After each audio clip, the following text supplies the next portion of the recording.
Welcome back to the channel. I appreciate you checking in. Today, we are going to follow up on a video I did the other day.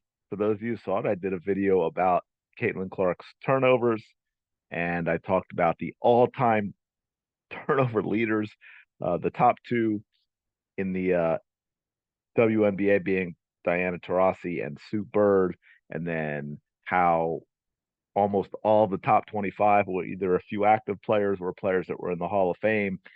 And because, as you know, with Caitlin Clark playing well and having good all around games, the only thing her haters could point to was, oh, too many turnovers.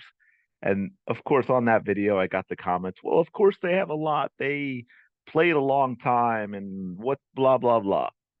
So I thought I'd do a quick follow up and break it down a little differently. So let's take a look at the NBA leaders for a season. Okay. Now the number of games differs a little bit because some players will play all 82 games and some might only play 75, but it's a pretty good indicator. The top five, that's kind of interesting. The top five all-time single season turnover leaders: James Harden, Russell Westbrook, James Harden, Russell Westbrook, James Harden. Ah, oh, fantastic. But then, you've got guys like Artis Gilmore at 6, who's in the Hall of Fame. Michael Ray Richardson at 8, who's a great player. Charles Barkley at 10, who's in the Hall of Fame. LeBron James is at 12. He will be in the Hall of Fame. George McGinnis and Bob McAdoo tied at 13. They're in the Hall of Fame. 15 is Ron Harper, who was a very good player. 16 and 17 are Hall of Famers Allen Iverson and Isaiah Thomas. Iverson also is again, he had ties at number 20. Russell Westbrook appears again at 18. Further down, you've got Jason Kidd, Hall of Famer at 24.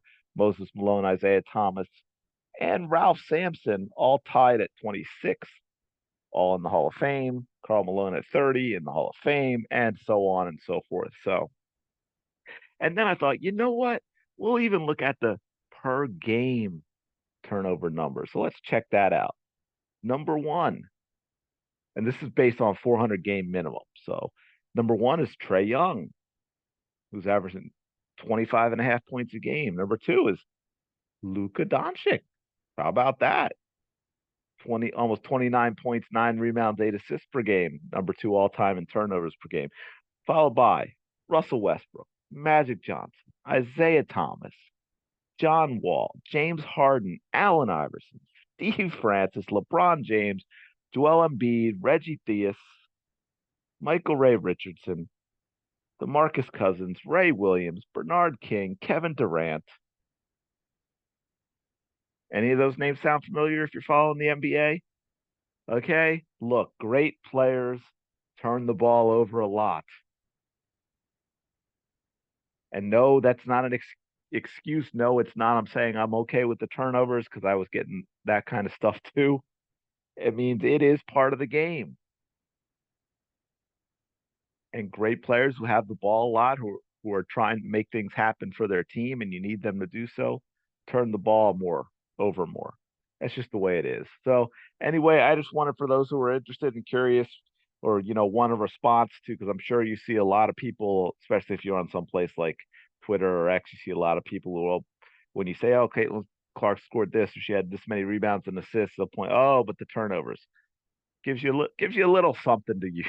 Not that it's going to change their mind. I think everybody's pretty set, sadly, in one camp or the other. But let me know your thoughts in the comments below. Like and subscribe if you get a chance. You're enjoying these videos, and I will talk to you later.